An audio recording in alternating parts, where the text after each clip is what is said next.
myrockin.com for more Nigerian music anytime, anywhere.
This is Tiwantiwa Radio in the United States of America. Today we are taking this program into a new dimension because we have an important lawyer, a solicitor, on this program today, and she will be attending to all your immigration challenges, all your problems, anything you might have in mind. If you have a question to ask her about immigration palaver, immigration issues, she will be there to answer you because she is qualified to be a solicitor. And many people knows her in this country, and they know her in Africa too. So I will be bringing her on the program.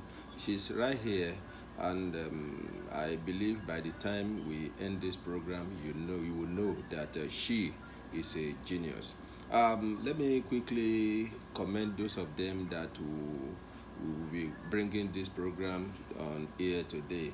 Right over there, I have some other people whom they are there. A person like Baba Mabayoje, Professor Mabayoje, he will be on air too. Yebi Ogini will be there. Motosho will be there. Likewise, the Land of God ambassador will be there. Femi Fafi is here, is the engineer. We have Pastor Rubini and his friend in the house here. My name is Cecile Fafiolu,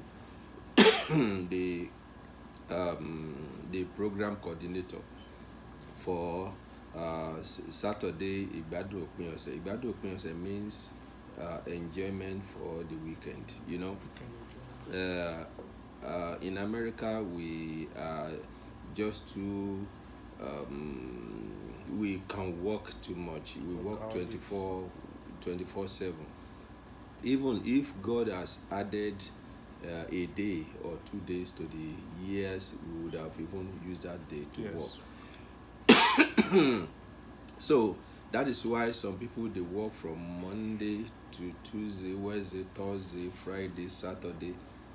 They even go to work on Sundays. They don't go to church. They don't go to mosque either. So they work all day in order to make money. And you know, we Africans, especially we Africans, an American lady who is married to an African was reporting her husband to me of recent. He said, "You need to talk to your brother, man." I said, "What happened?" He said, "He worked too much. All is about money, money, money, work, money, money."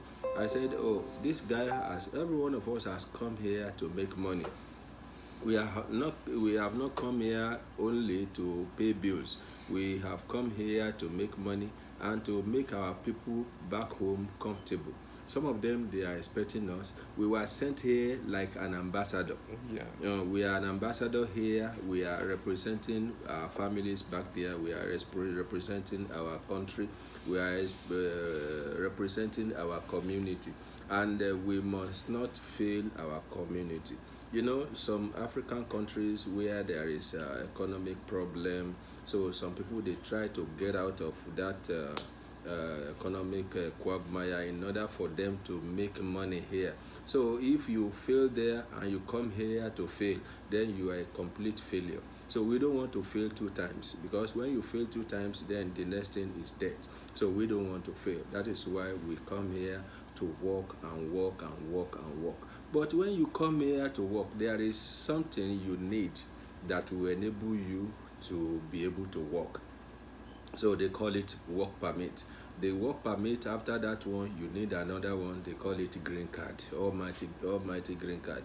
Then after that, you need another one, that is the citizenship. So when you get the citizenship, then you are fully arrived. So everybody, all Africans are aspiring to get this one. If you didn't win lottery to come here, you know, if you win lottery to come here, it means an automatic green card, and later you become citizen. But if you come here as an immigrant or as a visitor and you decide to stay on here, so there are some things you need in order to make you bona fide, in order to make you the real person here. So those are the issues we're going to discuss about on this program today. What do you need in order to make yourself stable here, to make yourself eligible for work and all sort of things like that? So that is why we have gone to bring a solicitor, a lawyer, who is very, very fervent. She is on the program now. So very soon I will be opening up the channel for anybody who asks a question, who want to ask a question.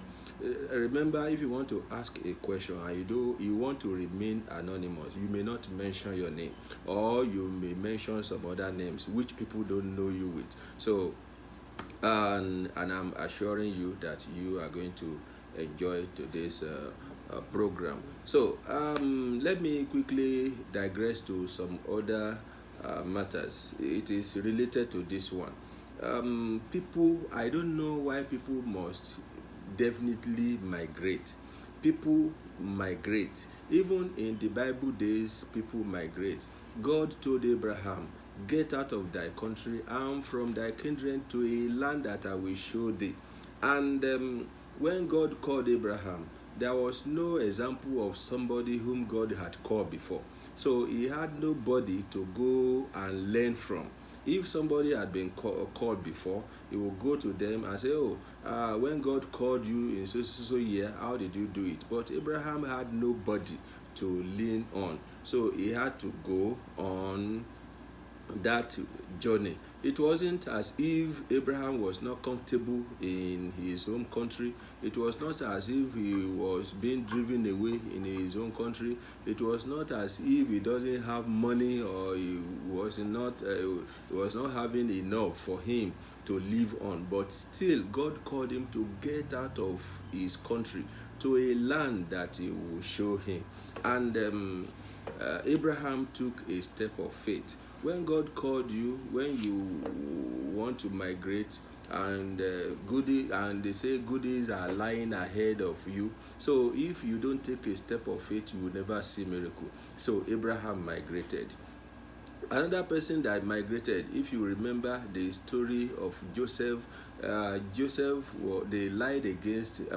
They were envious of Joseph.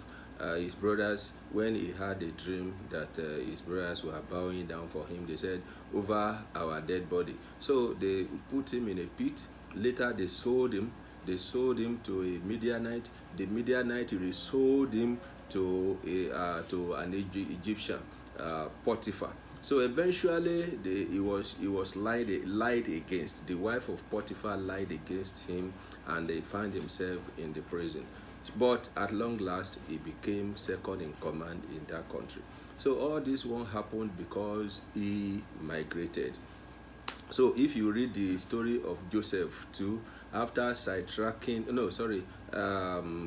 after sidetracking, cheating his brother, he needed to migrate. He migrated. Eventually, by the time he was to come back into the same country where he was born with his brother, he was so much in wealth. He was so buoyant, so blessed. So this won't happen to him because he migrated. You should still remember the story of the Israelites and Moses. So they also migrated, and eventually they were great. So what I'm trying to bring out is that whoever migrates will definitely be great. So if you were born in a village and you have the vision of Accra or in Ghana, or you have the vision of Lagos in Nigeria, or you have the vision of Yaoundé in Cameroon, then you have a bigger dream. But if you are born in the village and you have the vision of New York, then you have the biggest dream. So all of us who migrated from wherever you may have come from, whether you were born in the village, whether you were born in the city, whether you were born in the slum, so you migrated and you come here.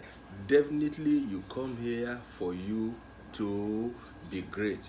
So we should not leave God aside in our journey. So we should continue to let God know that we have fulfilled our own part by migrating. So the next thing is for God to make us great. So what are the things when you migrate? You get to a place where you don't know nobody, you don't have a friend, you don't have father, you don't have mother there, you don't have paper, you don't have nothing to lean upon. So then you need to work out all these things in order to make it, to stabilize you in that country. So for example, in America here, when you come, you need the paper to work. Otherwise you'll be working you will be working illegally, or you need the green card. Otherwise you will be out of status. So, and after getting that, you need to become citizen. So all the road to all these steps are what we're going to talk about today. And somebody who is learned on that aspect is here to enlighten us better.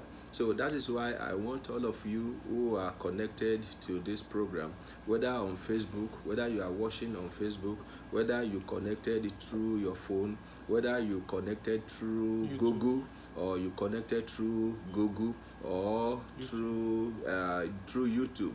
I want you to send messages to your friends over there. Let them know that solution has come to their problems. Tonight, you are going to listen, you are going to hear some things that will get out of your bondage. The bondage of not having this, not having that, the bondage of being illegal or whatever. So you are going to get out of there today. It is not that I'm going to pray for you. No, this is beyond that. So it is because the Bible says we should walk and pray. So when you walk, you don't pray, or you pray, you don't walk. But the two has to go pari passu. So that is why tonight, so we are going to hear from a learned person who is going to tell us what to do. If you are here and you have expired, if you are here, you are on asylum. If you are here, you are on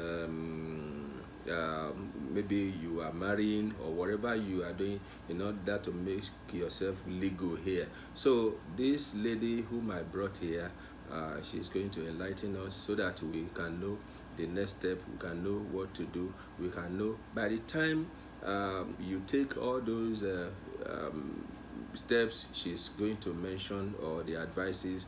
So in a couple of months, then you'll be appreciating this program. You'll be appreciating the lawyer. Then you'll be appreciating God who brought you into this land. So let me quickly ask one of the people, one of my persons who is in the studio here with me. So I want to ask him, why must we migrate? What is the purpose of migration? Why do we need to migrate from our place of birth? Pastor Peter Romini, over to you. Why should we migrate? Why do we need to migrate? Thank you very much, my moderator. Thank you for having me. You see, there are a lot of reasons that can be attested to migration. We're not talking of mass migration. Generally, there are a lot of things that make people to migrate, like war, bad economic situation, and every other natural causes, like flood and things like this. In this country, it's a very big country. You know, there are a lot of people do migrate, but mostly people migrate. We're talking of normal migration now. Generally, for bad economic situation in their home country, or maybe there's a kind of a conflict, family conflict, or a lot of people migrate because of their tradition. For example, there was a king died, so they were now aiming for the son to be on the throne, but the son is a pastor, so and he understands the rituals of the priesthood, of the royalty in that family. So instead of that, he just bolt out through the back door and travel out, and said he'd rather spend the rest of his life abroad. If we go back to the Bible, you will see that the people of God in the Bible, they do migrate a lot. God himself called Abraham, leave your father's country from the land of Ur. And you know, Abraham's country, they were it's idolatry. But because of the Lord was ready to use Abraham, so he asked him to migrate. He was going and carrying lots and everything. The Lord was quiet. So when, by divine intervention, Lot was separated, the Lord started speaking and started directing him. So it has been from the beginning for people to migrate so that we can better their lives. Thank you very much. Another question I want to put across to you. It is understandable that we need to migrate, especially when there is war, when there is problem in your country because of economic situation, then you decide to go away. But in those days, the white people, they came into Africa to take us down here on slavery. But now, we now use our own money to buy that slavery by coming here to settle down here. What do you say to why do we need to do that? Thank you, moderator. It's a very good question you have asked. I just pray that in Africa and most of third world countries, the leader, let me just concentrate on our West Africa, because we migrate a lot in the West African country. You see, bad leadership are the major causes of people migrating. I remember one of our brothers was talking to earlier on. He had a very flourishing business, a very good business, but when the government changed hand, economy was downtown, and he lost all his investment. He was into compute. He was coming to Germany to bring a lot of computer home and all that and all that. But when government changed, the currency nosedive, and he lost all his investment. So he just decided to migrate because to a better place. Now, there's nothing you can do. You just have to pray about this bad leadership in Africa. When you're talking of slave trade ended 400 years ago. Yes. It's 400, we're talking about 5 generations now, if not 6 generations. Let's say we're spending like 100 years or 70 years. So from the 5-6 generations now, is it not enough for us to get this right? Yeah, that is it. Stop crying for spin milk of slavery. So I'll never believe the slavery of those days is still active. It is enough time for us. Now, most of the investment in West Africa, in our country, most of the investment that would have been used to create massive companies, industries, so that people will start working. These monies were stashed in Switzerland, stashed in America, stashed in Germany. And we fight a lot tooth and nail. But repatriation is not easy to take money out of the economy. It's the same money that people here are using to invest in their economy, employing the little children. And there are so many graduates there who are graduating every year. So it has nothing to do with slavery, it's bad leadership. It is making people to migrate these days. And I believe this country we are on, America, have a lot to do, not just for us here, but from the Southern America, from the African continent, from the Middle East. There's a lot, both the Western nation, Europe, America, Canada, Australia, can do to help these people to make sure that their economy stabilizes. But there's one thing, when we talk of sovereignty, a poor country will always claim sovereignty. Sure. You can't do anything about our economy. We are a sovereign nation. Sovereign nation in the wilderness of life. So I was even saying something. Since America is finished with President Obama, finished with President Bush, let them give one to us to help us in Clinton. Clinton is never old to us. Both male Clinton, female Clinton. Do you think they're going to allow him to succeed in Africa? Let me tell you, all these presidents that are succeeding here, when they get there, in 3 months they will fail. Because the system will not work for them. United Nations will help them. Okay, thank you very much. Let me quickly play some music. I will still bring the lawyer to the ear to say hi to us. But before then, I'm going to call on Professor Mabayoje, ask him a question. The question I'm going to ask him is that we say Africa is poor, right? But we are not really poor. For example, let me talk of Nigeria, which I know better. Nigeria is very, very rich in resources, but we are rich in resources, but bad leadership. That's right. But the fact that we have wasted the 90%, 95%, or 90% of our resources does not mean we can still not do exploits with the remaining 10%. Are you with me? So we can still do exploits with the remaining 10%. But the bane of our society is corruption. So all these foreign nations, they preach against corruption. But our people, they bring money. They bring our money from there. They stash it in their banks and they take it from them. So some of the leaders, they have like 2, 3, 4, 5, 6, 10 bank accounts abroad. So with fictitious names or with their names, and their children don't have access to that account, their wives don't have access to that account, even no family has access to that account the moment they die.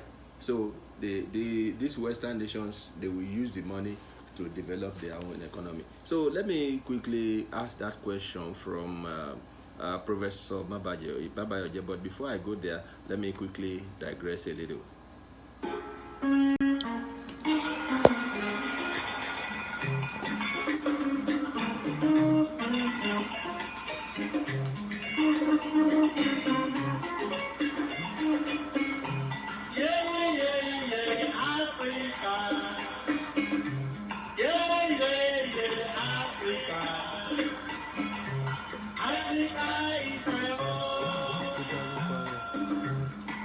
blessing.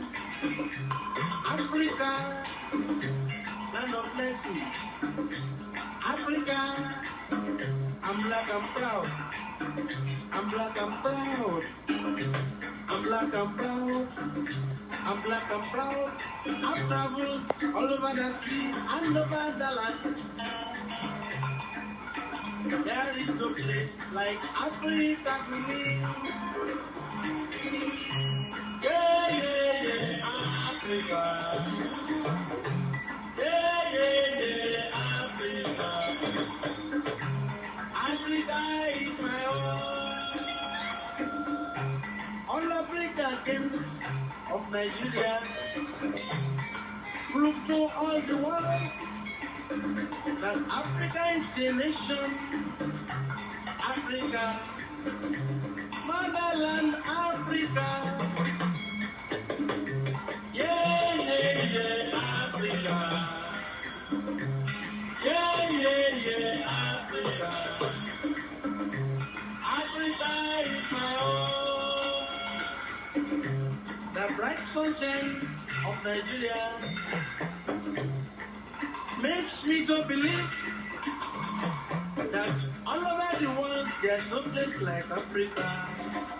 For Nigeria is my home. Yeah, yeah, yeah, Africa. Yeah, yeah, yeah, Africa. Africa is my home. I'm black and proud. I'm black and proud. I'm black and proud. I'm black and proud. I've traveled all over the land and over the sea. There is no place like Africa to me. Yeah, yeah, yeah, Africa. Yeah, yeah, yeah, Africa. Africa is my home.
I am proud to be a Nigerian.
forget my home. I will never, I will never, I will never.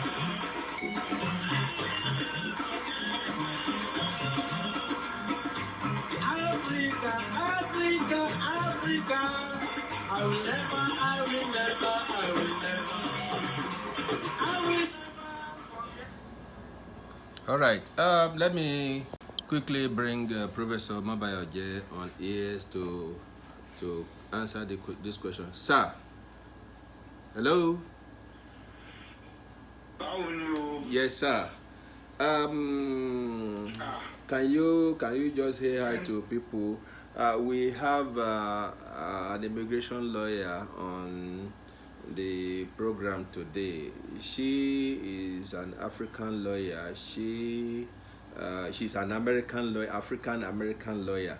She is a Cameroonian, and she has been helping a lot of people to get through, to sail through immigration hurdles. So we are going to adopt two languages today on this program, English and French. I know you can speak French very well, but I want you to dwell on grammar, on English today. God bless you, sir. So I want to ask you a question. Ready, sir? Hello? Okay. Some African leaders, they bring their looted money here, and the people here, they take it from them. Why should they take it? Because where we come from, they say somebody who steals, when you steal, you are not the only thief, but somebody who aid and abet you is also a thief. So why should they take the money stolen from our covers over there from them? So that's the question, sir. America is a capitalist country. Remember when they killed that Arabian man, Khashoggi? Khashoggi, yes. Our president said he cannot forfeit billions of dollars that Saudi Arabia will want to invest in America because of Khashoggi. Because one man was killed. So when you bring money to America illegally, America will seize it, they will tax it, they will take their own share of it, and if you have good lawyer, they will return the rest with money to you, or they leave it in the bank for a long time for themselves. So that's the system. Thank you. It's not only America, it's all the Western world. Remember when David, this Camaro, you call it. Yeah, David Camaro. When you call Nigerians thieves, Buhari said, can you return all the money they stole from Nigeria and kept in your country? If you cannot, then you are a thief like that also. Sure. So that's, the Yoruba will say, he who steal palm oil from or from the roof or from the rafter. Yes. It's not a thief. The fellow who helped him to put it down. Because the fellow who climbed the palm oil knows that there's no way he can get it down without wasting it. Sure. Without breaking it. But somebody is standing down to rescue it, to help him to put it down so that they'll be able to sell it and share the money. So that's the situation.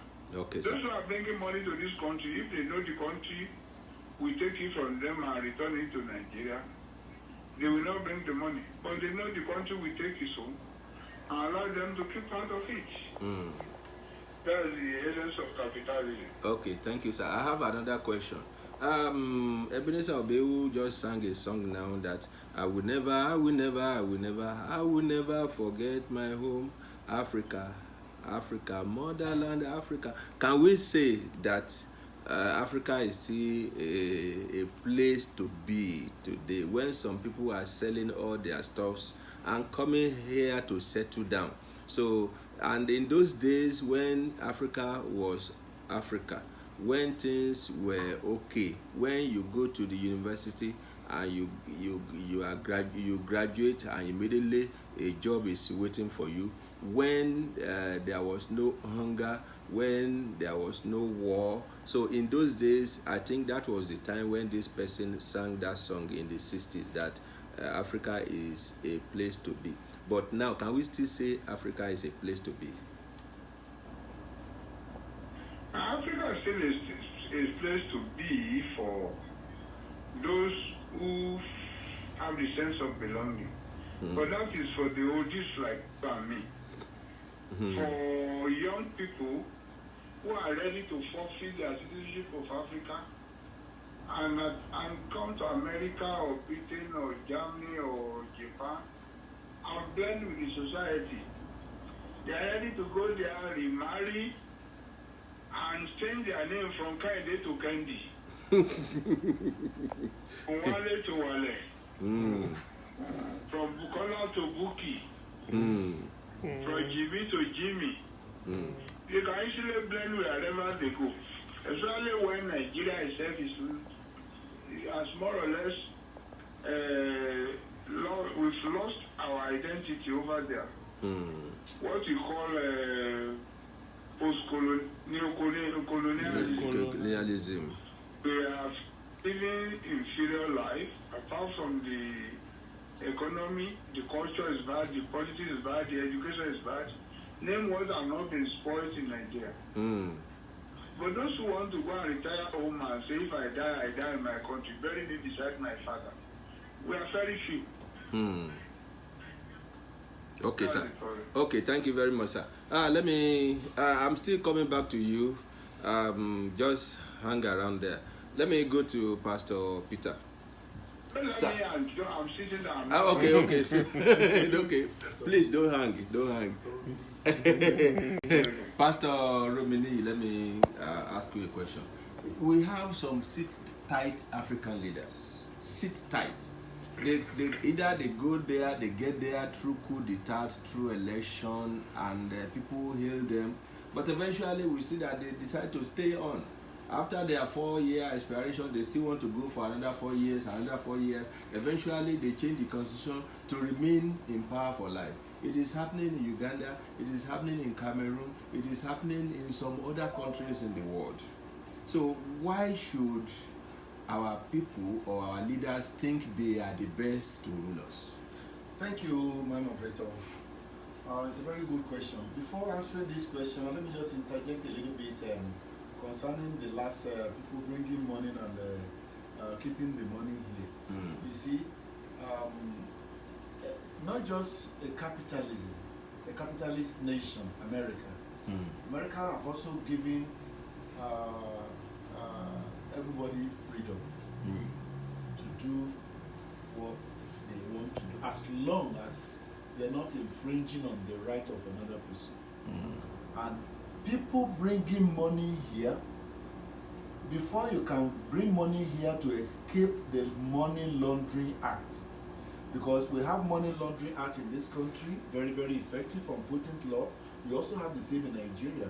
But these politicians have a way of using the men of God, pastors, of using other vulnerable personality, like sick people, to launder money out. So they didn't tell America they are coming to invest in the economy. They would do whatever they can do through to escape that money laundering. And by the time the nation starts waking up to know to see that no, this money belongs to a governor or an ex-governor or a commissioner or a president or a prime or a minister, then a different story starts emerging. So the country were completely oblivious of why the money was coming in the first place. And because of America is a democratic country. Western nation, when we're talking of democracy, it means freedom. Do what you like, as long as you're not infringing on. So once it's now discovered that you have infringed on people in your home country by stealing their money and bringing it, it's a very different kind of fish altogether. So the US doesn't just look away and receive your money. You told them a different story. That's that for that. Okay. to go to the other level of sit-tight leadership,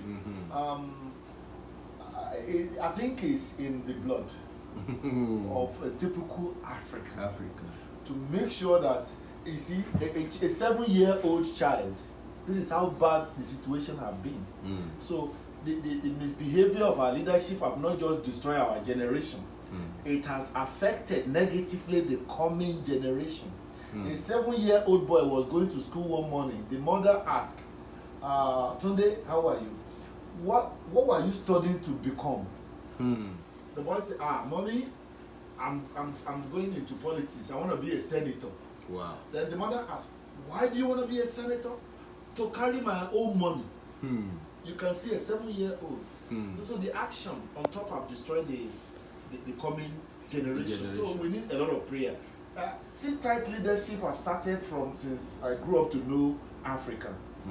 Now, something happened in West African nation, which is very critical to the development of this zone. You see, the middle class, the youth who are supposed to be the engine room of revolution and change have been seriously weakened because of lack of job. So, then the politicians have divided them. You cannot say now that Nigerian was. You cannot say that Nigerian youth are as active as when Oshiomhole was leading the NLC. When he called people to come out, the government know that they are in trouble. Yes. So they have to negotiate by force. Now Oshiomhole went and mixed up with them. With the government. He's singing a different tune. If you go to other West African countries, I mean, look at Cameroon. A leader on a wheelchair for some time. It happens in Nigeria. People in Nigeria refuse it because the youth are not as weak as the Southern Africans. This Cameroon now, nobody's talking again. Maybe that, look at Zimbabwe. Until people now see that now inflation was around 200 million and all that before they can now start the revolution. So the youth that can change this thing are so weak, and the weakness was brought by the leaders who perpetually want to die in government to make sure that they remain there. We still need the help of the Western world. Thank you very much. About this change. Thank you. So let me go and connect with our guest for today.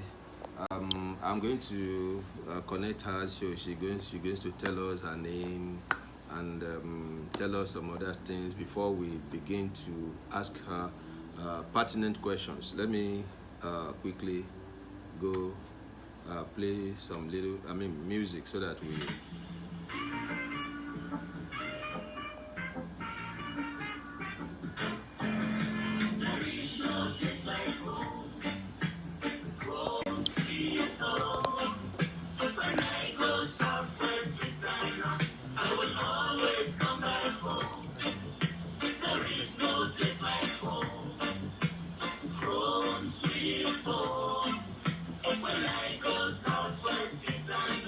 I will always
Yeah, let me quickly make this short announcement. If you want to, if you have a question you want to ask the solicitor whom we bring today on your phone, you can just push number one. Then it will put a question mark on your number here on the screen here. So then I will know you have a question. That is number one.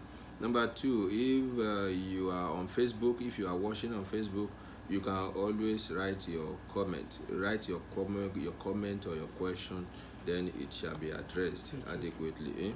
And on YouTube too, we are on YouTube. Just go, just put Fafi Connect on YouTube.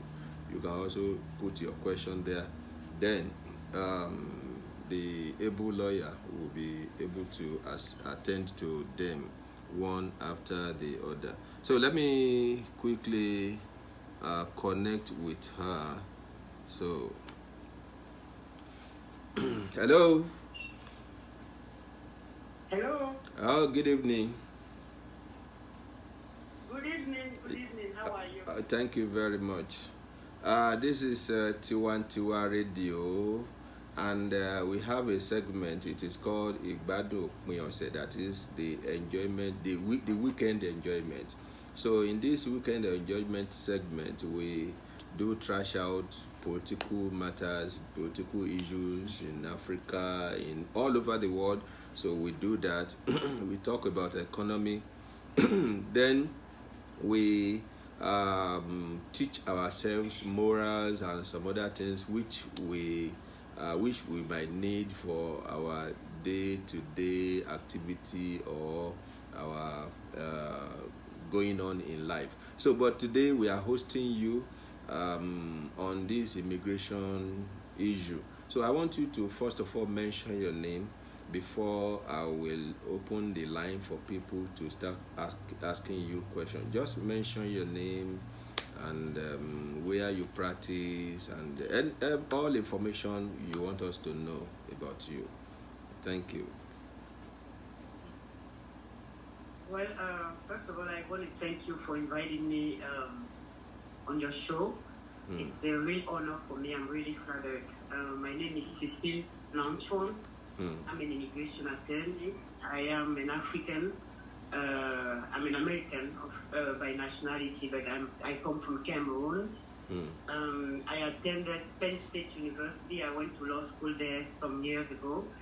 I've been doing immigration law for 12 years. My office is in Silver Spring in Maryland. And I like to tell people that immigration law has no jurisdiction limit, so I can practice anywhere in the U.S. Okay. All right. Thank you very much. Let me before I ask people to start asking you questions, let me ask this question from you. When they say immigrant or emigrant, can you help us to differentiate between the two, immigrants and emigrants? That's a tricky question.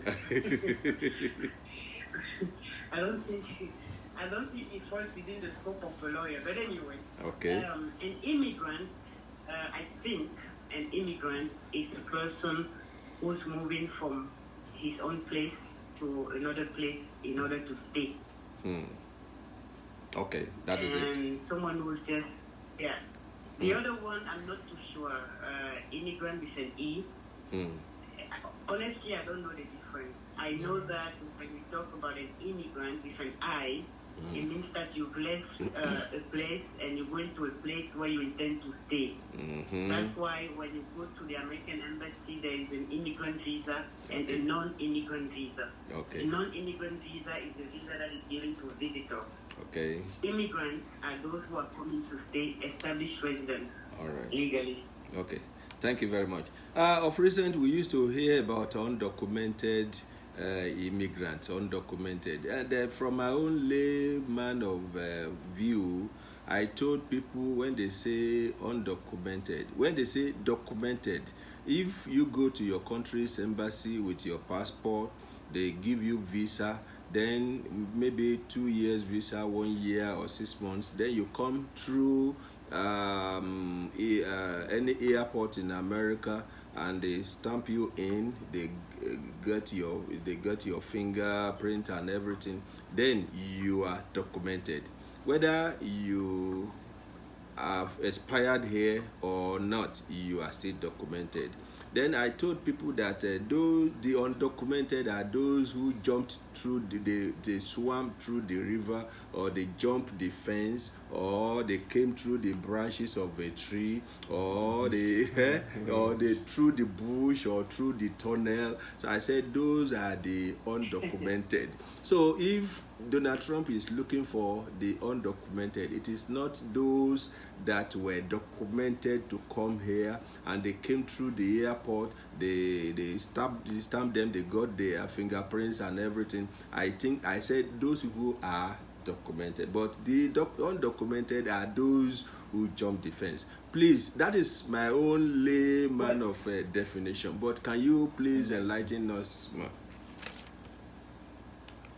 Well, I wish you were right, but you are not. Okay. And an undocumented person in America is somebody who does not have the right to stay here.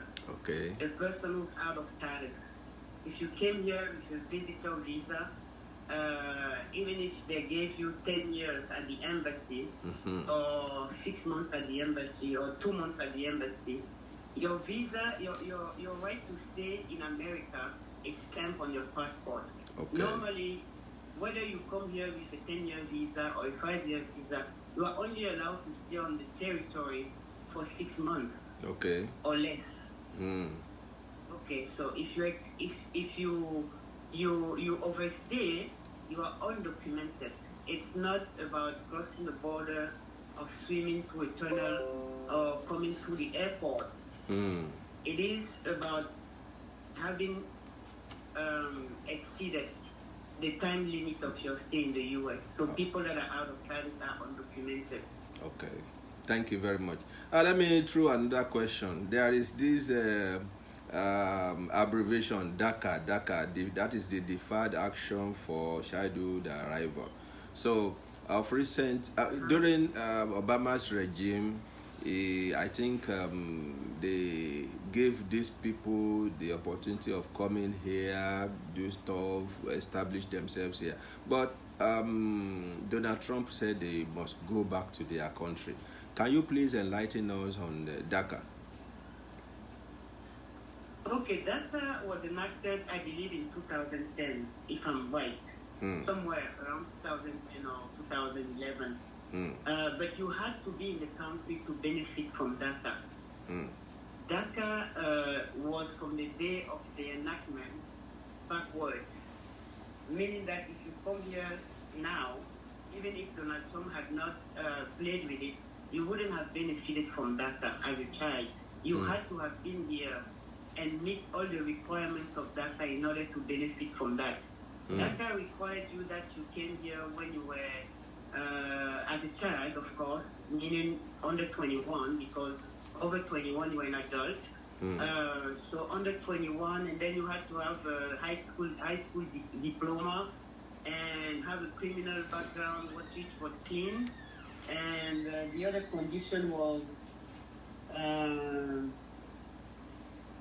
you had to have a certain amount of time in this country in order to benefit from DACA. Now, when Donald Trump came, Donald Trump suspended DACA, but he didn't take DACA away from those who already had it. That was the fight, because if you already applied for DACA and you had DACA, Donald Trump was trying to take it from you and bring you back into the group of undocumented people. So at this point of time, DACA has been stopped, meaning that even if you were meeting the requirements under Obama, you couldn't apply for DACA this year. So nobody is applying for DACA as a new applicant. People are renewing DACA, but you cannot apply as a new applicant at this time. If that makes sense. Okay, thank you very much. I think we understand that. So let me ask you another question. In some states in the United States of America, they have been taking people, the IC, the taking them, deporting them back to their country, Mississippi, and they go to all these factories, warehouses to bundle them out. But we discovered that the people that were affected most were the Latinos, those that came from the Southern America. I've never heard the news that any African is affected anyway. So is it these immigration reforms or the removers? Is it for those people alone, or for anybody who has overstayed? Well, it's for everybody, but the truth of the matter is that the majority of people that are crossing the border are people from Central or South America. Mm-hmm. There are a few Africans there, of course, but we are a minority. We are actually a needle in the haystack. So, of course, when we talk about mass deportation, it's going to be mostly Latinos because they are the ones, in the most part, but for the majority of undocumented people, we are talking about Latino people, but there is no discrimination. When there is a mass deportation, they take everyone who is undocumented, and some African can fall through the cracks as well. Okay, thank you very much. Let me open this line for other people who might want to ask one question or the other. Like I said, if you have a question you want to ask and you are on Facebook, you can type your question, type it just type it so that we can read it to the learned person who is on board today. Maybe Pastor Romini, you will have a question to ask, but let me quickly go here first. Okay. Beautiful guy.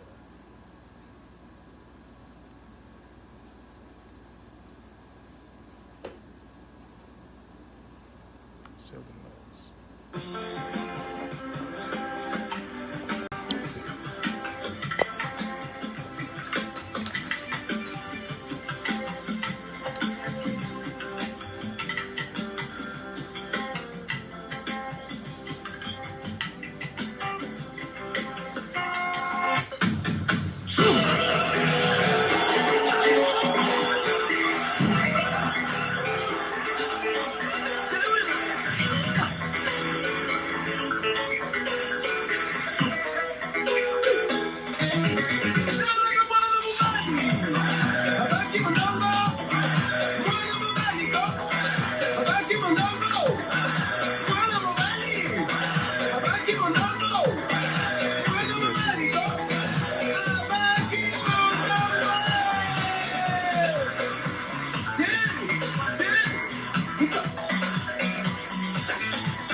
Yeah, I want to let everybody, all listeners, know that you can ask question on behalf of somebody, because I believe some people, they might be somehow skeptical in asking question. You may not mention your name, since you are not appearing live on TV.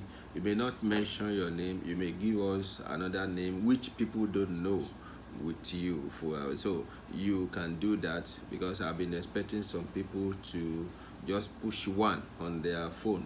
If you are there, you have a question, just push one on your phone so that I will know that you want to ask a question. You have a question for the immigration lawyer here present. Let me go to Pastor Peter Romini. Do you have any question for the lawyer? Yes, my moderator. Thank you, Leonard, lawyer, immigration lawyer. Thank you very much for the time you have given us on the radio, and the Lord bless you in Jesus' name. Amen. My question really is like seeking your advice, because I read in the news that in 2017, I'm talking particularly with the undocumented immigrant from the West Africa, particularly in Nigeria. I read in the news that in 2017 we have like 26,000 people who came visiting, and they remain 26,000 remain in the country. 2018, we don't know what the number will be in 2019. 2018 too, we have like another 25 or 24,000 people who remain in the. We're not talking of the old year, but we're talking of the latest statistic from the immigration department. Now then, of all these figures, what advice, if any, can you give to these undocumented immigrants roaming the streets of the United States of America, besides go back to your country? If there's any kind of advice, or whatever they can do, to be legitimate, because we have a lot of these immigrants who are just crossing into Canada, into other places, and this is putting pressure, because you go to Canada with an expired visa. Government there is asking USA, why do you give them here if you're not going to allow them to stay here? Then the feedback is going back to the embassy at home. People are not getting more visa at home. What advice do you have for these people here now? Thank you very much, Marcus. Hello? All right. Yes. Can you hear me? Yeah. Yes, everybody, the whole world. If I understand correctly, you are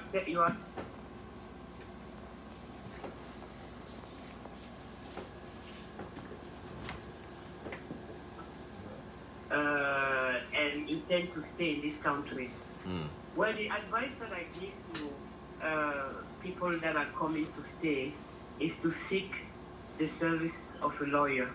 In fact, your future in this country depends on the person who is hosting you. I've noticed during the 12 years that I've been practicing that people that are hosted welcomed by somebody who came here with a lottery or who had, who came here with papers. People are not always proactive in terms of looking for papers because they came with it, so they don't know the need of it. Therefore, they don't tell people that are their guests that you should try to get papers. If you come here to stay and you know that you are coming to stay, you should look for papers or a solution to your problem, because you do have a problem within the first 6 months of staying here before the expiration of your visa. The advice I give to people is to look for a good lawyer. A good lawyer is somebody who's competent, compassionate, and who's not lazy. It is difficult for me to give specific advice because in order to give a specific advice, you must have a specific case. But in general, people should, instead of trying to educate yourself and try to do things on your own and make mistakes, you should at least sacrifice some time to seek a lawyer who's going to tell you exactly what to do depending on your circumstances. Now, of course, when you come to this country and let's say you come with a visa or you cross the border, the first question that the immigration officer is going to ask you is to identify yourself. And with your name, your date of birth, and where you are coming from. And then the second question is, we notice that you are coming here to stay, because in your luggage we found your diplomas, your birth certificate or whatever. You have a tourist visa, but we know you are coming here to stay. Is there anything that prevents you from returning to your country? Are you afraid to return to your country? If you're afraid, then you can say so. And then immediately they're going to start the asylum process if you're afraid. You can be afraid for many reasons. Maybe you're a woman who's been beaten up by her husband and the police doesn't do anything, for example. People that are coming from countries like Cameroon or Nigeria where there's gender violence. In our culture, a woman is treated like property. No disrespect to you guys, but that's just a fact, So if you are a woman and you are coming to stay because you are afraid to return to Nigeria or to Cameroon because your husband is beating you up and you are afraid for your life, then the asylum process is going to be started. Now, if you enter the country and you have the same problem or any other problem that prevents you from returning to Nigeria or to Cameroon, you should go to a lawyer. He's going to explain to you first of all, what is asylum law, and if you can qualify, and if you can try, what are your chances, etc., etc. So basically, you need a lawyer or somebody who is knowledgeable about those things, not just a friend or a brother who's read something or heard something. I don't discount those advices, but you should still go to a specialist for that. So my advice, to make a long story short, my advice to everybody is to seek the attention of a lawyer when you come here. Okay. Are you okay? Are you okay? Yeah. Okay. Thank you very much. Let me click somebody, and this number ends with 3079. I don't know whether he has a question or he want to ask a question on behalf of somebody. Okay, 3079, you are there. Hello, how are you? Hello. Hello, how you doing, everybody? Good, very good. Can you mention your name? Good evening, everyone. Can you mention your name, where you calling from? My name is Cecile from Maryland. Okay. Okay. It's my pleasure to welcome our immigration lawyer for the program this evening. You are welcome, So, and I really appreciate your time. We appreciate your advice from right and there. So, thank you so much. Number one, I'm going to get your number from the launch of the program. Now, my question now is like, the people are coming from like Nigeria abroad generally, coming to America. Intentionally, that when they get here, they're going to they don't want to go back to Nigeria anymore. But they go through the embassy. So they submit all the documents that can enable them to get a visa. birth certificate, and other certificates that they prove them that they are working in Nigeria. They just want to come for the vacation. They prove everything at the local embassy in abroad that, okay, I'm very responsible. I have a family, me and my wife, and my children. We want to come down to America during the vacation time.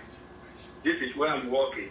But when they get here, intentionally they don't want to go. They don't want to come back to Nigeria anymore. But when they get here, they want to stay. Now, what kind of advice can you give those people like that? Is it a good advice of asylum, or is it good advice of remarriage with another person who is a citizen in America? Which one is the best advice for anyone like that, please? Okay, first of all, you should apply for asylum if you have a claim for asylum. That's number one. Okay? I'm sorry, I can't understand what you mean. Come back again, please. I said first of all, you should apply for asylum if you have a claim for asylum. And the best way to know if you have a claim is to go to an attorney who knows about asylum law. You might be in a situation that you think is normal because you are so used to it, but you don't know because you don't know asylum law that you qualify for something. Let me just give you an example. Let's say you are a woman from Nigeria or from Cameroon or from Senegal, any country, who suffered female genital mutilation when you were small, a baby. You were circumcised as a woman child, as a female child. You've lived with that all your life, right? Circumcising a child is a crime. It's a violation of human rights in terms of asylum law. You come to this country and you've been circumcised and it's part of you. It's like, growing up without a leg because you were amputated when you were 6 months old. You are used to that. Now, if you don't go to an attorney who's going to ask you the right questions, you will never know that you qualify for asylum based on that quote-unquote crime that was committed against you. Okay? Now, I don't, the choice in America when you come here, it's not either to get married or apply for asylum. People have specific conditions. Now, I don't personally recommend people to go get married for papers because that's fraud. Okay?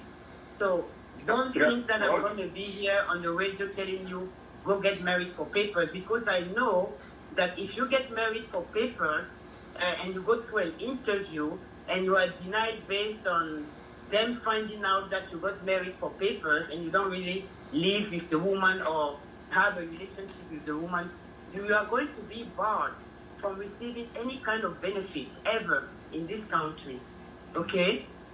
So I'm saying again, go to an attorney in the confidentiality of an office.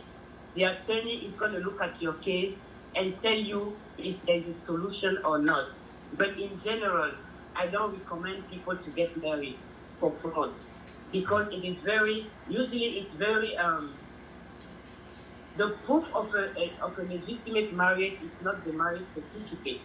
You have to show that you are committed together, that you are commingling financial resources, that you live together, that you and your wife are on the lease, you have a bank account together.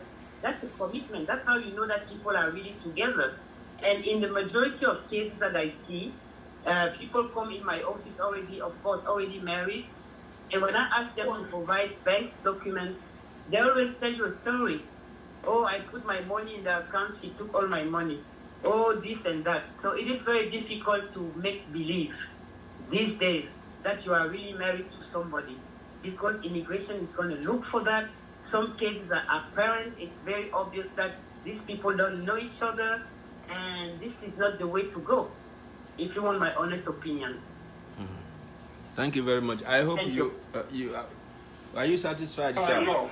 Okay. I'm not finished. I'm satisfied with the answer. Okay. But another question come up right here. Okay. For instance, like for the example that you give now, that if you're circumstances from Africa and then you get here, from that you want to change your status or whatever, are they allowed to deny you that why you cannot go to another country while you come into America? And is it possible for them to say that, or they're not supposed to say that for any kind of switching? No, the thing is that there are some, under asylum law, there are some exceptions that will prevent you to get asylum in this country. One of them is what we call firm resettlement. Let's say you are from Nigeria, right? You were circumcised in Nigeria as a little girl. And then you go to France. You were a student in France, for example. You stay in France or in England for 3 years. And then you manage to arrive in America. They're going to ask you, why didn't you apply for asylum in France or in England? Because those are countries that also fight human rights violation. You should have applied here. So you are firmly resettled in France or firmly resettled in England. You were going to school, you had your apartment, you had a bank account. Why didn't you apply for asylum there? So in that condition, in those circumstances, they're going to deny you asylum based on that statutory bar. Meaning it's written that if you are firmly resettled in a third country, like in a middle country, you should apply for asylum there. Now there are some exceptions to that rule. Let's say if you say, okay, I was in France, I was a student, I didn't apply for asylum because, you give a reason. Or maybe I was an asylee in France, and then, let me take an example, okay, that you will understand easily.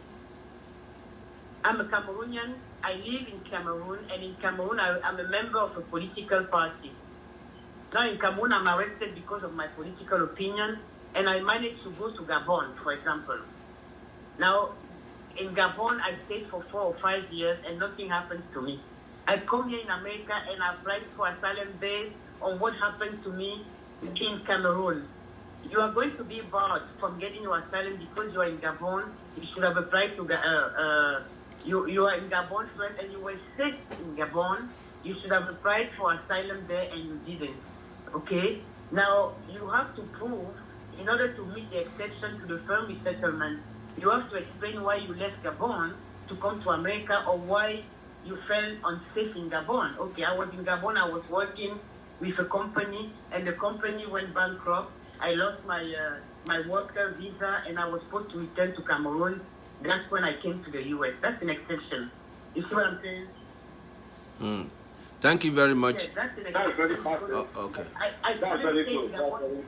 I couldn't stay in Gabon because I had lost my status in Gabon. I was working for a company that fired me. I was working for a company where I got laid off. I was working for a company that went bankrupt, and my only option was to return to Cameroon where I had been persecuted. So I cannot return to Cameroon. That's why I'm here. Did you see exactly what the law says? Do you understand that? Yes. Okay. Yes. Okay. Thank you very much. We have somebody on Facebook. The person typed a question here. Let me quickly read it. I'm not going to mention the name of the person. She says, if you are in a procedure like asylum or whatever, and you are arrested by immigration officers, then what do you do? Well, if you are in a procedure, let's say your asylum is pending and you are not arrested because an arrest is an arrest. Let's say you are questioned by ICE, okay, Immigration and Customs Enforcement. All you have to tell them is that you are an asylee, your asylum is pending, and they are going to let you go because your asylum is pending. Once you've applied for asylum or for that reason, for any kind of relief, any kind of form of relief, you are not supposed to be detained or arrested. You are not supposed to be arrested, let alone detained by an ICE officer. If they detain you, they detain you mistakenly, and they will release you as soon as you show them that you are waiting for your asylum to be processed or for your green card to be issued. Okay. Another question is, suppose you are not in any procedure and you were arrested. What do? You were arrested and detained. Well, what is the next step for you to do? Okay, when you are arrested and detained because you are undocumented and you've never applied for anything here, they're going to process you. ICE is going to arrest you because ICE are the people that are arresting. They are arresting you, they put you in ICE detention, they will take your fingerprints, they will issue you an alien number, which is a number that will be with you forever, and then they will issue you a notice to appear in front of the judge, before the judge. So that notice to appear, it's going to say something like, your name is this, you are a Nigerian citizen, you are a Nigerian national, you came here at this date, you were only, you enter here on this date at this airport with this kind of visa, you were only supposed to stay here for 6 months and you exceeded the terms of your visa. Therefore, you are in violation of this. That's the notice to appear, right? Now, even if you are in detention, they will give you that notice to appear and your case is going to be transferred to the immigration judge. Now, but you're still in ICE custody, right? ICE can release you on parole, meaning on their own decision to release you while you are following. When they issue the notice to appear, they have placed you in removal proceedings. Now, removal proceedings are always before the judge. The judge is going to ask you about what's on the notice to appear, you or your attorney. And your attorney must admit that you are a Nigerian citizen, that you are not an American, and that you are in violation of Article 237, section whatever. And then the judge is going to ask you, what relief are you applying for? Do you have a form of relief? At that time, you can submit your asylum application, or you can say, I got married yesterday, my wife is an American citizen, my wife is a green card holder, she's going to get a citizenship in 1 year, and the judge is going to give you more time to work with your attorney if he sees that you have a release coming up. You know, judges are not in the business of deporting people. Okay. If you have a form of relief, the judge is going to look at it, whether it is asylum or green card based on marriage or something. If you present it in front of the judge at a master calendar meeting at the general audience, the judge is going to give you a date when he's going to look at your case, just your case, you, your attorney, and the attorney for the government who's trying to deport you. Okay. Does that make sense? Yeah, yes, thank you very much. I hope the person who has the question is listening. Let me quickly call this person. His number ends with 9502. 9502. And by the way, yes, yes. Quickly, I forgot to mention something. All right. When you are arrested by ICE, I just talked about the case of somebody who has not done anything with immigration. Yes. Some other people are arrested. But they were already in deport. There was already a deportation order against them. Meaning, at one point of time in the past, they had been in front of the judge and they lost their case. The judge had entered a deportation order and they did not leave. Those are the people that are arrested and they are processed immediately to go back to their country. Okay. When the embassy give out the travel documents. Okay. Thank you very much. Yeah. 9502. 9502. Yeah. Bonsoir, madame. Oui, bonsoir. Ça va? Ça va bien chez vous? Ça va, merci. Dieu merci. La famille, tout le monde va bien? Ça va très, très bien, merci. Merci de nous avoir aidés pour expliquer les choses. On vous remercie beaucoup. Avant de gentillesse, oui. Moi, je veux votre numéro, si vous pouvez me donner après, ou bien je prends ça chez le monsieur, donc après je vais vous appeler, on va causer. D'accord. Pastor First, she's going to need my number. Okay. I'm just translating for the sake of the program. Okay. D'accord. Merci beaucoup. Il n'y a pas de quoi, madame. Okay. Okay. Thank you. I can see that both of you are speaking in tongues. If I understand that, if I understand that language, I will use it to speak in tongue in my church. I bet Unfortunately, when we were in high school, when the French teacher comes in through the door, we jump out through the window. Yeah, we did the same. We did the same with English. Oh, really? That's funny. All right. Okay, let me. We have another person. Oh, merci beaucoup. 1498 1498 1498. Hello. 1498. Hello. Yes. Good evening, Good evening. Good evening, Hello. Yeah, we are hearing you. Everybody. I don't have any questions tonight, Joe. Okay. Thank you very much. What's your name? My name is Abdul Fattah from Brooklyn, New York. Okay, thank you very much. Okay. Good evening. Good evening. Good evening, madam. Thank you for sharing the good information with us. You are very welcome. Thank you to Pastor. Okay. Thank you. Okay. I have somebody in the house here who has a question. Pastor Romini. Thank you, our learned immigration lawyer. We really appreciate your contribution tonight. If we come to your office now, we know what you're asking to do. At least there'll be some kind of a fee for consultation.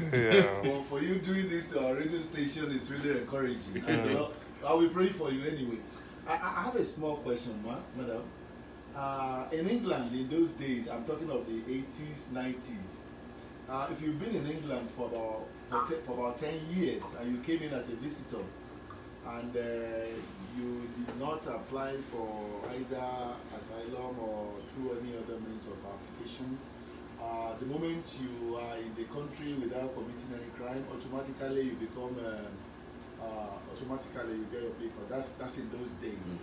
Now, in America here, you know, America and Nigeria have been good friends. I'm talking of West Africa generally, they've been very good friends from the beginning of our life. We grew up to understand the relationship between the Americans. We have a lot of our people here who have been here for 20 years, for 15 years, and without, being documented as well. Is there any right for them within the immigration law because of the long time they've been in the country? I'm talking over 10 years overstays. Well, Pastor Papi, can you repeat the question to me? Because I couldn't hear exactly. Can you the communication. Repeat. Yes, I'm saying in England in those days, I'm talking of the 80s and 90s. We have a lot of our people. So I can honestly, I can barely hear him. If I prefer Papi, at the central microphone. Okay. Can you hear me right now? Can you hear me better? Yeah, I can hear you. Go ahead. Okay, madam. In those days, I'm talking of in England. If you come to England from the West Africa and you were there without committing any crime, you stay there for 10 years. Then automatically you qualify. That's because of the length of stay and your record is okay and you are documented. They know the time that you came into the country. They understand that date. And the relationship between West African states, countries, and America have been for a very long time. So we have a lot of our people who have been here for over 20 years, 25 years, 15 years, above 10 years. isn't there any kind of right for them within the immigration law to make them qualify for anything because of the long time they've been in the country? Without committing a crime. Without committing a crime, but they have not applied for asylum or anything. Well, first of all, I'm glad there's something like that in England, but I'm very skeptical about the whole law because I'm pretty sure that there is some other condition besides not committing a crime, because not committing a crime is not a gift. No. It's not a favor that you do to somebody. It's just a normal way of life. Okay? So people shouldn't think that they are going to be gratified because they are not committing a crime. That's right. Anyway, in this country, there is something called cancellation of removal. If your case is before the judge and you have been here for 10 years or more without ever being in front of the judge, and you have a qualifying relative, meaning an American husband or wife or American children, you can get a green card issued to you if you can prove to the judge that your deportation will cause extreme and unusual prejudice to your qualifying relative. Now, I'm very legal now because there is no way I can break it down for you. Now, extreme and unusual prejudice, extreme and unusual prejudice means that it has to go beyond the normal consequences of deportation. So if you are deported in deportation and you are going to be sent back to Nigeria or to Niger when you don't have any job and you're going to be poor, that's a normal consequence of deportation. But let's say if among your children, you have one child who has asthma, chronic asthma, or your spouse has cancer, if they see that if you are by deporting you to your African country, there are no hospitals to care for asthmatic children or no chemotherapy for a cancer patient, they're going to keep you here and give you the green card based on the prejudice that is going to be caused by your deportation to your American spouse or to American children. But you have to have been here for 10 years at least. You have to have been outside of the immigration court. I mean, during the 10 years, you should not have been before the judge. You must have a criminal record that is clean, okay? And then you have to prove the prejudice. So I'm surprised that anyway, I don't doubt your words, but I'm sure that there is something else besides just the criminal record. Yes. In America, like I say, you have to prove the prejudice. You have to prove the prejudice. That's the hardest part to prove because the criminal record, the majority of people, believe me or not, are not criminals. Okay? Now, you get a green card, but your case has to go in front of the judge. Does that make sense? Yes. Okay. Yeah, that's what we have in America. But there is no gratification, so to speak, of being here for 20 years. No gratification. No gratification for that. Okay. Yeah. Okay. Let me quickly. I will be right back with you. Okay.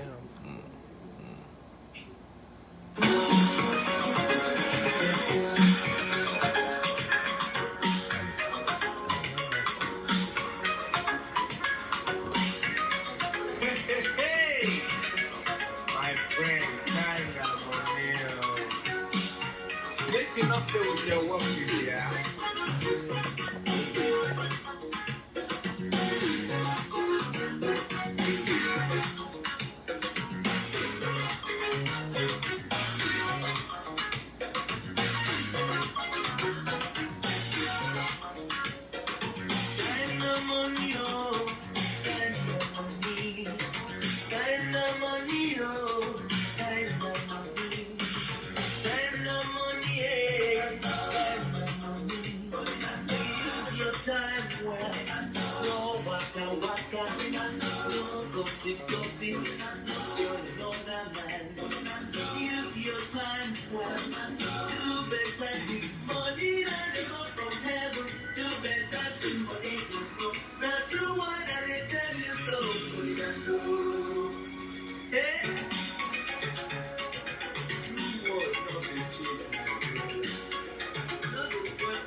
Yeah, this number ends with 8395, 8395. Do you have any question for the immigration lawyer?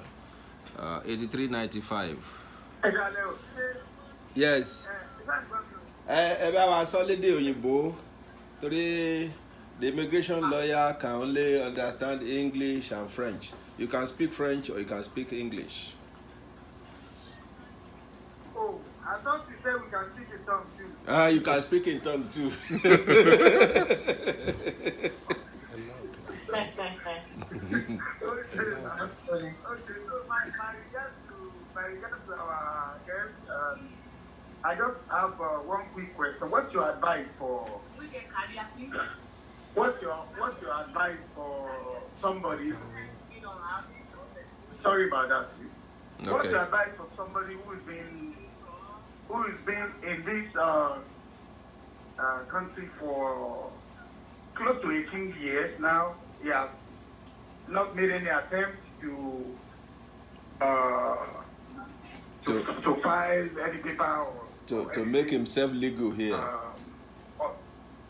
Yes. So he's 18 years old in the U.S.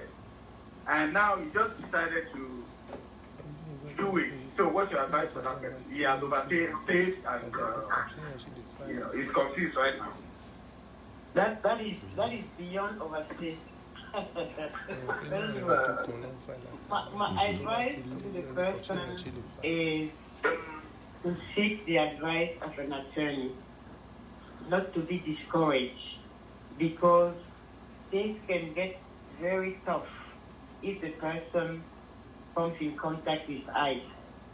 While you are free, while the person is free to go up and down, the person should go talk to an attorney, a competent attorney, who's going to ask all the right questions and perhaps find a solution for that person. Like I said, there are many things that people qualify for, but they don't know about. There's not just asylum, there is also, like I said earlier, cancellation of removal. I mean, you basically have to go to the hospital when you are sick, right? Yes. Yeah, if you feel sick, you go to the hospital. You tell the doctor, I have a headache or my stomach hurts, and the doctor is going to draw blood, do some exams, look at things that you will never have imagined, and maybe diagnose you with a tumor or whatever, and act immediately, so that the doctor will prevent you from dying, right? But if you stay in your corner, the tumor is going to grow, and then when you go to the hospital, it's going to be too late. It's the same mindset. You need to see an attorney. The person needs to see an attorney. Okay. Thank you very much. Yeah. Are you practicing? Excuse me? Are you practicing? Yeah, she's a practicing lawyer in America. Oh, yes. I'm an immigration lawyer in America. Okay, so we'll talk later. Thank you. Okay. Thank you. Okay.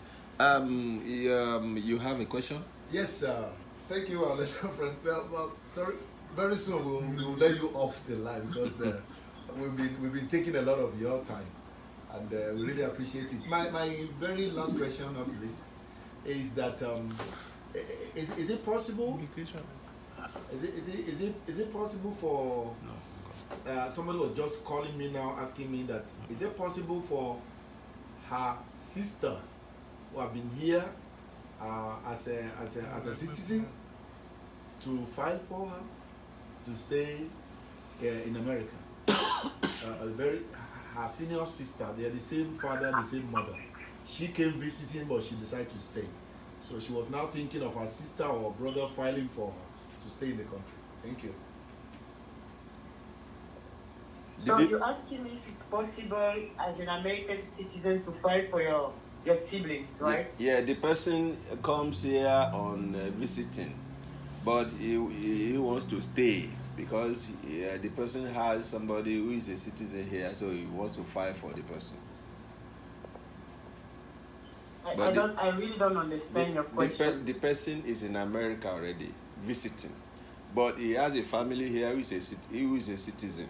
So the questioner asked if it is possible for the person the sister who is a citizen to file for the person for the sibling who is visiting here. So you're asking me if an American citizen can file for a sister or a brother who's already here in America? Yeah. Okay. Now, an American citizen can file for a brother or a sister, but the thing is that when you file for your brother or your sister, because it is not a direct, when I say direct, meaning that if you file for your spouse, it comes immediately. If you file for your children that are under 21 years old, they come immediately. If your child is over 21, he's going to be put on the waiting list with the embassy until his number comes up, right? Yes. The same thing for brothers and sisters, except that for brothers and sisters, it might take 10 years or more. Because it is a system where there is a waiting list for brothers and sisters, and they are not considered priority in terms of immigration law. It's meaning that there is no immediate visa available for them. So they are placed in a waiting list where they are going to be with other people that are already waiting. And because there is a certain ratio of percentage of visas that are given to each country each year, for countries like Nigeria, because there are so many Nigerians, people can be in that list for 20 years. Wow. So it's almost not worth it to file for your brother or your sister because there are other 15 million Nigerians that are already waiting. Now, if you are coming from a country like Gabon, where there's only 2 million Gabonese on the whole earth, right? And if the government of America gives them 100 visas every year for brothers and sisters, then it's quick. It's quicker than Nigeria. So it's almost not worth it. Okay. If you see my point, that's the simplified version of the law. Okay. Thank you very much. There is somebody here too. 3400. 3400. Hello. Hello. Yes, my name is Shego. Can you hear me, sir? Yeah, but you don't have to give your name, sir. No, I can easily give my name. I'm from New Jersey. Okay. I want to first of all ask if it's possible for you to help for Pastor Fassi to just post your phone number on today's program so that when people want to refer to it, they will easily be able to possibly get your number. Some of us have his phone number, so we can, if we need to contact you, we will get the number through him. The question I have is a little different from most of the issues that we're discussing today, but I believe it's still within the realm of immigration law. Okay. At what stage could citizenship be revoked for somebody who is owing IRS amount of money, maybe like over $50,000 or $100,000 or something like that? I recently run into one or two situations like that, and I think there was a threat that the citizenship for those people could be revoked. And somebody was pointing it to me that there is some. They said for naturalized citizenship, or for somebody who naturalized, that their citizenship could be revoked if they are owing IRS over $50,000 and they did not make the necessary plan for repayment on time or something like that. I don't know the clause. Somebody was just mentioning it. And the person even went as far as the fact that for those who are owing student loan over a specific amount or above certain limit, that their citizenship could still be revoked if they consistently get in default. Okay. Your citizenship can never be revoked because you owe money to IRS. I'm saying never, N-E-V-E-R. Never be revoked because you owe money to IRS or because you owe money to the government on your student loan. Your citizenship is revoked when you commit an act of treason. Okay? Now, an act of treason is going to Afghanistan and selling secrets against the country. When you commit a crime against the country, your citizenship can be revoked. Your citizenship can be revoked when you have obtained that citizenship by fraud. And the government is able to prove fraud. Let's say you married your sister, right? Because she was an American citizen. And they find out 20 years later that she was your sister. Then they can revoke your citizenship. In order to revoke the citizenship, they're not going to send you a letter saying that we revoke your citizenship because you married your sister.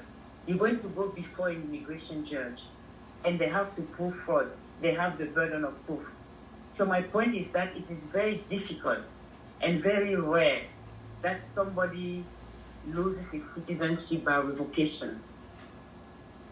Because fraud is very difficult to prove, but owing money to the government is not one of those conditions when you lose your citizenship. Otherwise, I will not be here because we all have student loans, right? And we don't always pay on time, or sometimes we don't even pay, right? Yeah.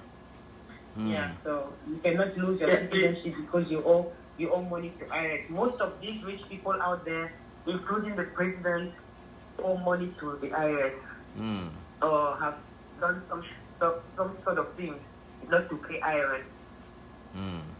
Yeah, that leads me to the next point that I wanted to quickly ask, and I know time is going. I bet I'll be very fast. I don't know whether it may not be within your own scope but if it's something you can enlighten on. I feel there's a kind of, or maybe it's no misperception of bias, there's a kind of selective enforcement by ICE, especially in enforcing deportation for undocumented immigrants. I've never had them going to like a Dunkin' Donuts or a Chinese restaurant. It's only where there are African immigrants or Hispanic immigrants. And when you go to certain people, especially from people from Asia, I've been to homes that if you ask for, somebody who is bearing a specific name, you have to look at that person specifically, especially among Indian communities or whatever. We all know everybody is bearing almost the same name. You have to look at somebody in the face before they know the specific person you're trying to. I just don't want to mention them so that in case if they're hearing or whatever, they won't be thinking that, okay, it's talking about us. Why is this so that the ICE officers are only focusing on like warehouses and things like that? When they know specifically, when they go to Dunkin' Donuts, almost half of the people working in those places from Asia, they are undocumented. I don't know whether it's something you can enlighten us, or is it something that government is just deciding to, turn the other eye on people of other, specific races? Well, I don't work for ICE, so I'm on the other side. So I see things happening just like you. And in terms of selective enforcement of immigration laws, there's discrimination. That's for sure. But I don't know 90 seconds about it. But I know that they will not go for ICE to be making a move. It costs money. They have to pay people, and they will not go to Dunkin' Donuts. How many people work at Dunkin' Donuts? Maybe 5 or 3, right? That's why they choose where they can do mass arrest. So they will not go to Dunkin' Donuts because the harvest is not going to be that big. It's not about. I don't think it's about selective enforcement. It's just that it is very easy to hide many undocumented immigrants in a warehouse than in Dunkin' Donuts. But there will be a time where they will go to Dunkin' Donuts, I'm pretty sure. All right. All right.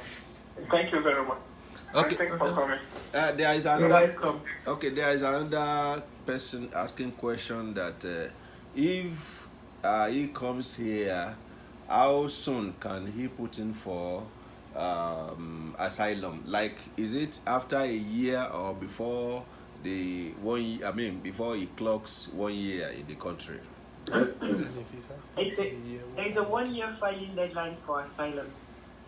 You have to do it within a year 10 seconds before your first anniversary in the United States.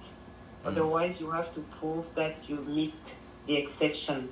There are some exceptions. If you come in this country and you are minor, let's say you came with your parents when you were 16, and then in 5 years later you discover that you are an homosexual, you cannot go back to Nigeria. You want to apply for asylum. You will not fall within the 1 year filing deadline because you were a minor when you came and you couldn't make a decision for yourself, right? So, or you came here with an asylum claim, but you got sick when you got here, and you got cancer, you got whatever. If you can prove that you were very sick and you were unable to care for yourself and even think straight, then you will be forgiven. Okay. All right. Thank you very much. Yeah, there is a 1 year filing deadline. Okay. But before the program stops, I know people didn't ask those questions. One thing I always tell people, I get that question a lot. I'm married in Cameroon, I'm married in Nigeria, can I divorce here? Yes, you can divorce here. You don't have to divorce where you got married. Okay. You have to understand that. Okay. And if you want to divorce, it's even better to divorce in America, because then the divorce in America has more weight than some paper coming from Africa that your brother sent you, and that has no legal weight. Okay. So, two things. People ask me, can I divorce here? Yes, you can divorce here, even if you are married in Africa or in the moon. Okay. Second question, if you are HIV positive, you can be granted asylum here, but you have to be able to tell your attorney, I'm HIV positive. I don't want to return to Nigeria. I don't want to return to Africa because I'm sick, and over there I don't get the help that I need. You can be granted asylum here. But you are not going to be granted asylum because you are HIV positive. You are going to be granted asylum based on the discrimination against people who are HIV positive. So don't think that you're just going to go to the asylum office and say that I'm HIV positive and you'll be granted papers because you are HIV. No. HIV positive, no. You are not granted asylum because you are sick. You are granted asylum because you are discriminated against based on the type of disease you have in your country, because it's a shame, because it's dirty, because you are ostracized, because you have HIV. That's the basis for asylum. The actual disease is not the basis for asylum, but the discrimination is. Okay. Thank you. Do you still have anything to tell us before we go? Do you still have any other information to pass on to the listeners? Advice. Those are the two main ones. Those are the two main ones that I was thinking about. Okay. That I can think of right now. Okay. So, thank you very much for coming. I'm going to call your number to the audience now.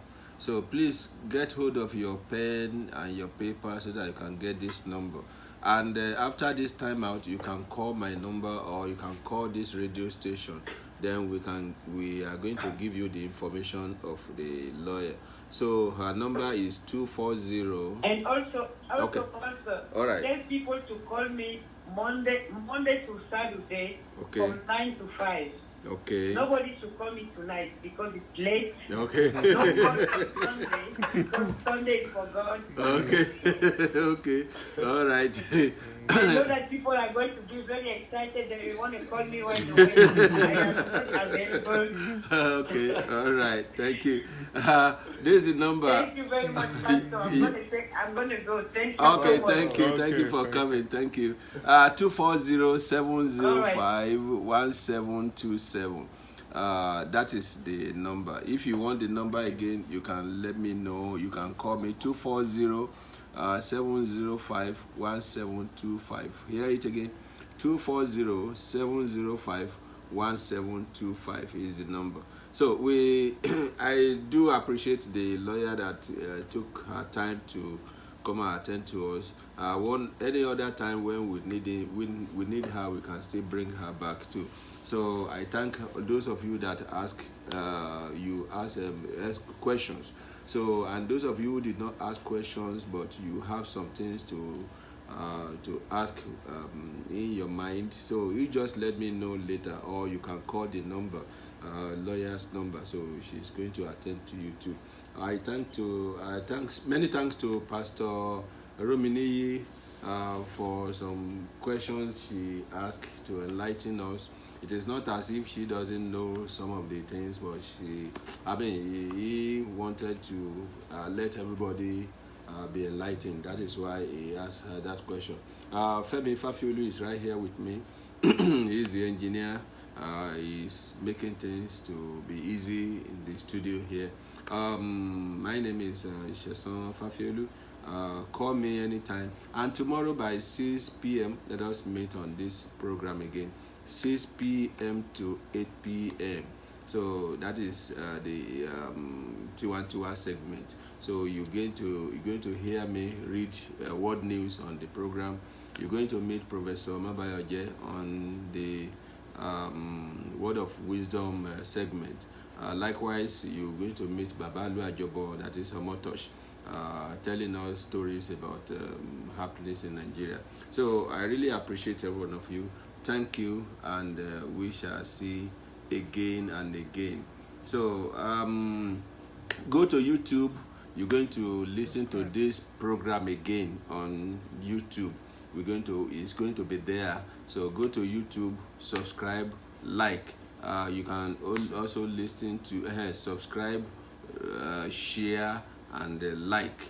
And you can also share it to your friends who are having immigration issues. So I'm sure they're going to learn one thing or the other on it. So God bless you. We meet you again. Thank you.